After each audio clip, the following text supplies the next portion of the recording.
Hi, I'm Angela Hardy, kinesiologist, trainer and life coach at Cloud9. Today I want to talk about how to give really good advice. It's a bit of a trick title actually, because the art of giving really good advice is usually to give no advice at all. So let me tell you what I mean. Many people think that they give fantastic advice because when they give advice to somebody they're talking about, the advice feels really good to them.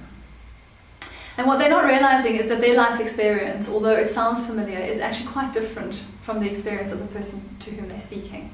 And that their solution as a result will probably be quite different from the solution that the people to whom they are speaking require.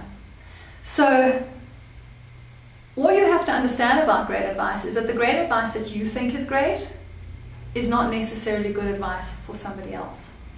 The other thing that's important about that is that in order for somebody to really make a change in their lives, they need some sort of internal understanding, an internal spark about what that change should be.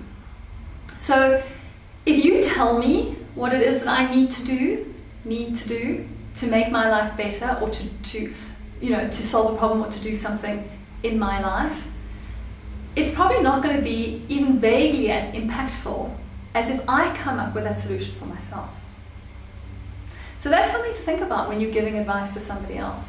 Your advice is not necessarily good for them, but much more importantly, advice that I come up with for myself is much more impactful on my life, and I'm much more likely to follow it and do something about it than advice that you throw at me from the distance. Now, I'm not talking about brainstorming and solution making and problem solving. I'm talking about personal advice. What should I do about this drama in my life, or this problem with my whatever, or whatever the case may be. It's personal stuff. So here is how you go about giving fantastic advice by giving no advice at all. The most important thing that you can do for somebody who needs advice, who's lost and confused and needs someone to help them, is listen. And there's a particular skill to listening, and we call that particular skill active listening. And what active listening means is that you're listening without coming up with the bing story of your own life, that you then superimpose over the listening and start having a conversation in your head while you're supposed to be hearing what it is that the other person is saying. So active listening primarily starts with just listening. And when your head goes, oh, I know what she's talking about, let it go and carry on listening. And when your head says, oh, I know the solution to this problem, you say, thank you very much, and you carry on listening. And so what listening does is it allows somebody to express what they're thinking and to become more and more clear about what they're trying to say by virtue of this ability to express what they're thinking to somebody who's really listening to them. Now, that's the first step, listening. The second step is asking questions. There are only 5 really good starts to a good question that allows somebody to sort out and help themselves with a problem. What? When? Where? How? And who? And so when we do this in NLP, or when I do it with kinesiology, we will ask somebody, how specifically does this impact your life? What specifically would you like the outcome to be? So if I say, well, let me give you an example. I was once having a conversation with somebody, and they were saying to me that, I think it was their father. They were saying, my father never shows me he loves me. My father doesn't love me. So I said to them, is it true that your father doesn't love you? Well, he never shows me that he loves me. Okay. So what specifically would your father have to do to show you that he loves you? Now, if you notice what's happening here, I'm not asking them how they know, why do they say that their father doesn't love them, what proof do they have that their father doesn't love them, because that's just going to take them into their big story about he did this and he did this and he didn't do that, and story. Probably a story they've told 1,000 times before and has served them absolutely no purpose at all. Instead, I'm asking them what it is that his father would have to do in order for them to know that their father loved them. Now, the interesting part about this particular story was this person did not know what their father had to do in order for them to feel that their father loved them. That's a big deal. if you don't know what it takes to love you, then how's your father supposed to guess how to be psychic? And how do you know when he's doing it if you don't know what it is? So this was a real revelation in this person's life, because they realized that until they know what it is that they need in order to feel loved, they cannot ask somebody for what they need in order to feel loved. And that person cannot possibly deliver the thing. They're probably delivering tons of things that they're not being seen, because they can't deliver if you don't know what it is.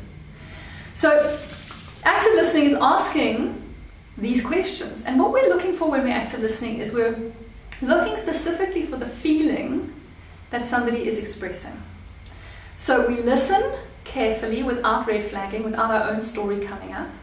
We ask specific questions so that the person can get down a layer and down a layer and down a layer to a proper understanding for themselves. And then what we do is we, at the same time, feed back to them what we think we're hearing them say, in terms especially of the emotion that we think we're hearing them express. So it sounds like you're feeling angry. Now, the trick with this is that you don't have to be psychic, and you don't even have to be that intuitive or empathetic, because if I say it sounds like you're feeling angry, and in fact what you're feeling is irritated, then my saying it sounds like you're feeling angry allows you to clarify for yourself and for me what you're actually feeling.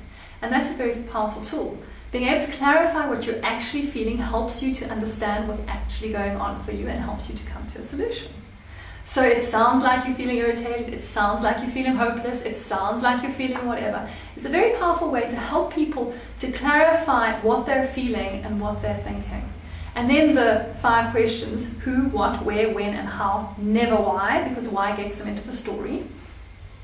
Allows them to dig a little bit deeper about what it is actually that they're not getting, what it is actually that they would like to get, what outcome they'd like to present them, and possibly how they'd like to go about getting that outcome. And so this is my advice on how to give really good advice.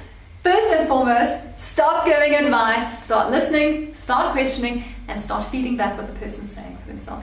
And you will find that the magic of them finding a really amazing solution comes up quite simply. The only problem with this advice is that it doesn't feel as great if you're not just telling them what to do, but have a bit of control if you want to do real good for your friends. I'm Angela Hardy. Very pleased to speak to you about this topic today. If you enjoyed this topic, please feel free to spread this video around amongst your friends. Come and join me on some of my retreats. You'll find the website addresses to have a look at that coming up. Have a look at my other blogs and free talks. If you'd like to come join us for some of our free talks, please feel free and do that. And if you have any groups that you'd like me to speak to, I'm more than happy to do that. So you can let me know. Details will follow. Have a wonderful, wonderful day.